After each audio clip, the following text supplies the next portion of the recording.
കൊല്ലത്ത് 90 ഗ്രാം MDMA-യുമായി യുവാവ് പിടിയിൽ. ഉമയനെല്ലൂർ വടക്കങ്കര സ്വദേശി ഷിജുവാണ് അറസ്റ്റിലായത്. ഡൽഹിയിൽ നിന്നും വിമാനമാർഗം എത്തിച്ച 4 ലക്ഷത്തോളം വില വരുന്ന MDMA ഇയാളിൽ നിന്നും കണ്ടെടുത്തു.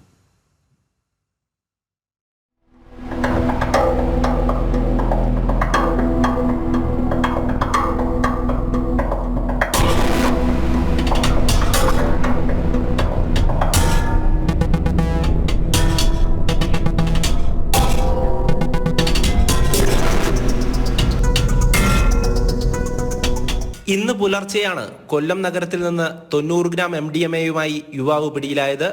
ഡൽഹിയിൽ നിന്നും വിമാനമാർഗം തിരുവനന്തപുരത്ത് എത്തിച്ച ശേഷം ബസ്സിൽ കൊല്ലത്തേക്ക് വന്നു.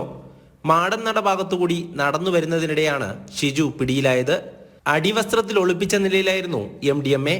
തൂക്കി വിൽക്കുന്നതിനുള്ള ഇലക്ട്രോണിക് ത്രാസും ഷിജുവിൽ നിന്ന് കണ്ടെടുത്തു. ഇയാൾ 63 കിലോ കഞ്ചാവുമായി മുൻപ് ആന്ധ്രയിൽ പിടിയിലായിട്ടുണ്ടെന്ന് പോലീസ് പറഞ്ഞു. ഏറെ നാളുകളായി പോലീസ് നിരീക്ഷണത്തിലായിരുന്നു ഷിജു.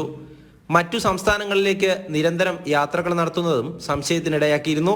സിറ്റി പോലീസ് കമ്മീഷണറുടെ നേതൃത്വത്തിൽ ഡാൻസ് ഓഫ് സംഘവും ഇരവിപുരം പോലീസും ചേർന്ന് നടത്തിയ പരിശോധനയിലാണ് പ്രതി പിടിയിലായത്. MDMA വാങ്ങുന്നവരെ കുറിച്ചുള്ള വ്യക്തമായ വിവരങ്ങളും ഇയാളിൽ നിന്ന് പോലീസിന് ലഭിച്ചിട്ടുണ്ട്. ജനം, കൊല്ലം.